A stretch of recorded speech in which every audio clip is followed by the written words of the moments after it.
Imagine you are 24 years old. You finish your military service and you have a business degree from Stanford University. You are ready to find a good job and settle in. Phil Knight chose something different. Nike is one of the biggest companies in the world. In fact, Nike is the biggest sportswear company with a revenue of $440 billion.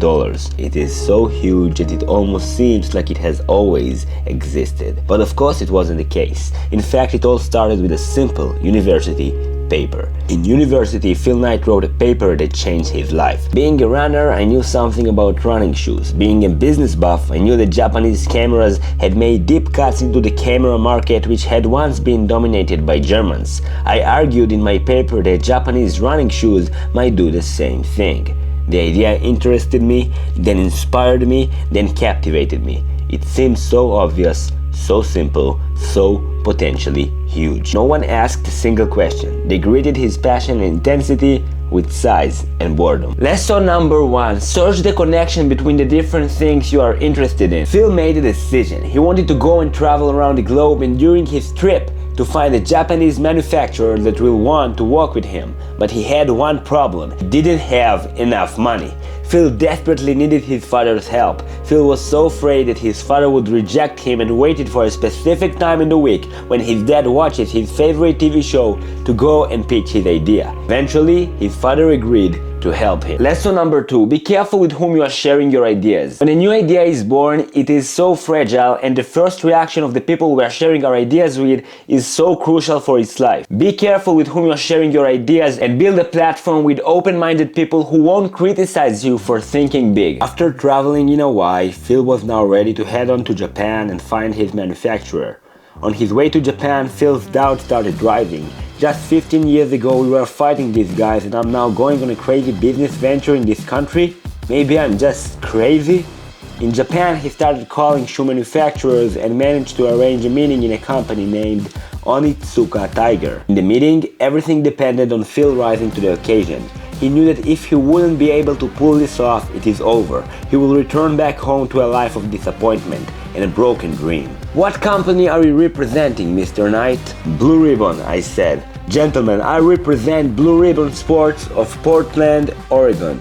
And this is how the name Blue Ribbon was born. On the spot, under a huge amount of pressure, Phil proposed to be the distributor of Onitsuka in America, an offer that surprisingly for him was accepted. He received a shipment of 12 pairs of shoes in 1963 and started selling them from the back of his car. One of the biggest companies in the world started with 12 pairs of shoes. Phil showed his shoes to his former track coach, who was one of the most famous coaches in America. He loved the shoes so much that he decided to partner up with Phil and officially create Blue Ribbon Sports.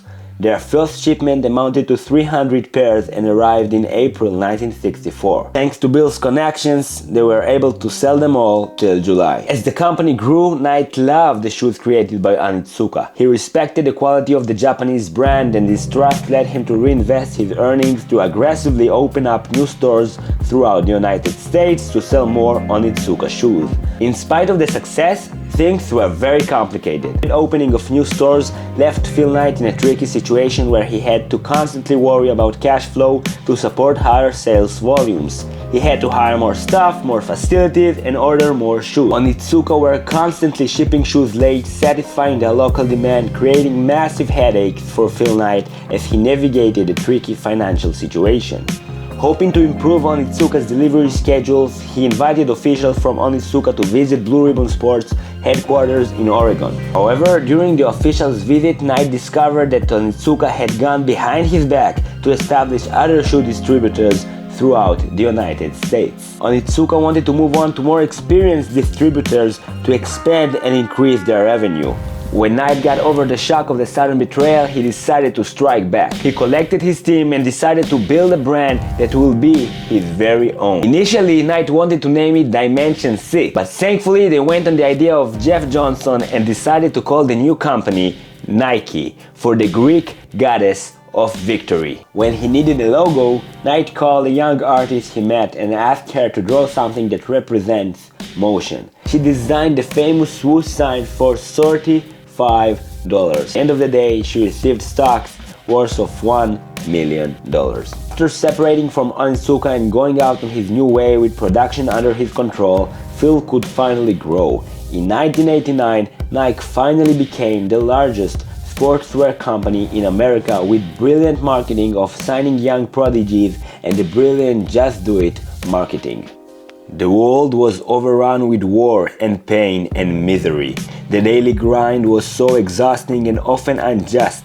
Maybe the only answer, I thought, was to find some prodigious, improbable dream that seemed worthy, that seemed fun, that seemed a good fit, and chase it with an athlete's single-minded dedication and purpose. Like it or not, life is a game. Whoever denies that truth, whoever simply refuses to play, gets left on the sidelines, and I didn't want that. More than anything, that was the thing I didn't want. Phil Knight. Thank you so much for watching.